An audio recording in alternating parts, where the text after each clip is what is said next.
All right, guys, what's going on? Welcome in. So, look, there's a rumor floating around. It just came out about like 3 to 4 minutes ago here, involving the New York Jets head coaching opening. As we all know, Gase will be fired after tomorrow's game, or early Monday morning. We'll see when that official decision gets announced. But NFL Network is reporting that the New York Jets have Florida Gator head coach Dan Mullen on their list of candidates. Okay, so something important to note: Dan Mullen's name isn't specifically high on the Jets list of candidates. It's not like he's the number one guy. They're zeroing in on Mullen. They're going to be pushing all their chips in the middle of the table to bring Dan Mullen aboard, but he's on the list. Okay, and that's what really matters here. So I've definitely seen my fair share of the Dan Mullen offense, being from Florida here. This is something that continues to adapt, continues to evolve into something just bigger and more creative as the years go by. The first word that pops into my head, the first thing that pops into my head when I think about Dan Mullen is the word aggression, right? The overall aggression that he coaches and calls plays with is really second to none. This guy is not afraid to go forward on fourth down. He will dial up plays down the field. He will attack defenses. He will pick on certain guys of opposing secondary members a lot. He's not afraid of any defense out there. He definitely likes to bet on his guys to win 50-50 balls, likes to find those one-on-one matchups. There's a lot of motion pre-snap, a ton of really the play design and the formations are really creative and innovative when you're looking at Mullen's system. He will use the quarterback and dial up plays for the quarterback to become a runner. We saw that with Alex Smith. We saw it with Tim Tebow, Dak Prescott. Who else? Felipe Franks this year with Kyle Trask. He's not afraid to get his quarterback on the move. Being a mobile quarterback is definitely key for the Dan Mullen system.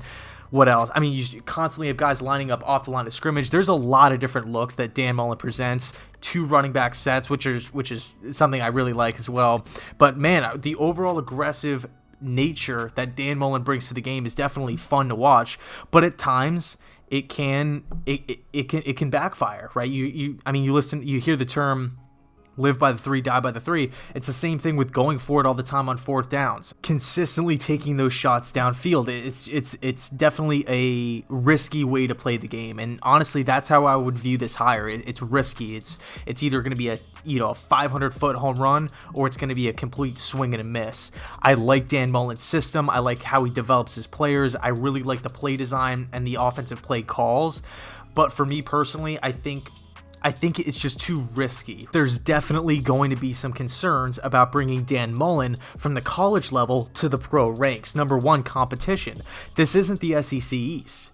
The New York Jets aren't going to be playing Vanderbilt. They're not going to be playing Kentucky, even though I love the new offensive coordinator that they brought in, Cohen. He's eventually going to be a head coach one day, sooner rather than later. Who else? South Carolina, they're bringing in a new head coach, Beamer. Tennessee, they can't really get the coach right, Jeremy Pruitt, even though I like Jeremy Pruitt a lot. I actually sat in on one of his classes a couple years ago, how to defend against the 3x1 sets. Learned a lot, cornerback development, DB development, all that good stuff. But Tennessee's not a real threat. The point I'm trying to get to, that it's easy to go forward on fourth down. It's easier to call plays. It's easier to game plan every single week when you know for a fact the Gators have the better roster. That's not going to be the case with the New York Jets. Yeah, we got cap space. Yeah, we're going to have the second overall pick in the draft, have a bunch of draft picks here, but that does not mean every single Sunday we're going to have the better roster. Next, defense. How much input does Dan Mullen actually have on defense? You look at the Gators defense this year under Grantham. I mean, he's probably going to get, I think Grantham's probably going to get fired tomorrow or something like that. The defense was not good. They could not stop anybody. The defense had no answers, period. I mean, how much input does Dan Mullen have on the defensive side of the football? Does he have any? Can he stop an offense at all? We don't know. We'll see. So last but not least is, and this one can go both ways, right? We're going to have fans that think it's going to be no big deal. They'll scoff at it. It is what it is. Who cares? And then there's going to be a group of fans that say this, they're going to have a major issue with it, okay? But it's the questionable comments that are made after games, specifically when the Gators lose. I don't want to use the term disrespectful, but in a sense, it almost is disrespectful. It's almost like taking credit away from the other team. It's not really being a leader, not being mature. It's almost like like almost entitled or spoiled to a certain degree. Just some of the stuff, some of the comments or remarks that Mullen has made after the Gators lose. If you want to get into an example, like after the Oklahoma game, just saying like, oh well, we could have opted out.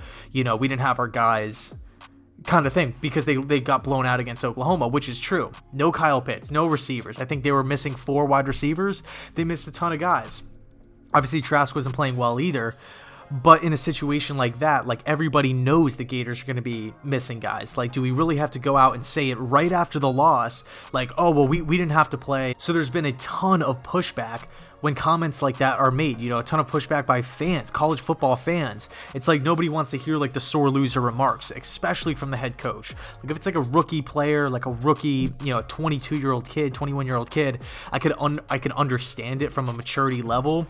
But if this is the head coach of your football team, I can understand why fans out there, fans of opposing teams, get almost rubbed the wrong way from it. So again, it can definitely go either way here. Some people will think it's not a big deal at all, but then it can be a massive deal to others. So all in all, I think the perfect way to really describe this report, this rumor, whatever you want to call it, is risky. It's a roll of the dice. If the Jets do it and they hit, we're going to hit big. But if not, it's going to be a huge swing and a miss. A huge swing and a miss. I think Dan Mullen likes UF. I think it would take a lot to get him out of the college ranks because I think he's just such a good recruiter and he can definitely motivate guys, the younger guys on his football teams and whatnot. We saw it, all throughout the course of his college career. Back when he was at Florida as an OC, players loved playing for Mullen here. But again, it's a risky hire. I don't know how much I would love the hire, to be honest with you. I'm happy he's not the top choice. So yeah, I'm gonna leave it there. It's just a little risky. I don't really know how I would feel about it. Again, boom or bust guy. Let me know your thoughts down below in the comments section. Do you guys like Dan Mullen? Would you guys approve of this hire, or would you definitely give it a thumbs down? Let me know. Can't wait to hear your thoughts, and thanks so much for watching, and go Jets.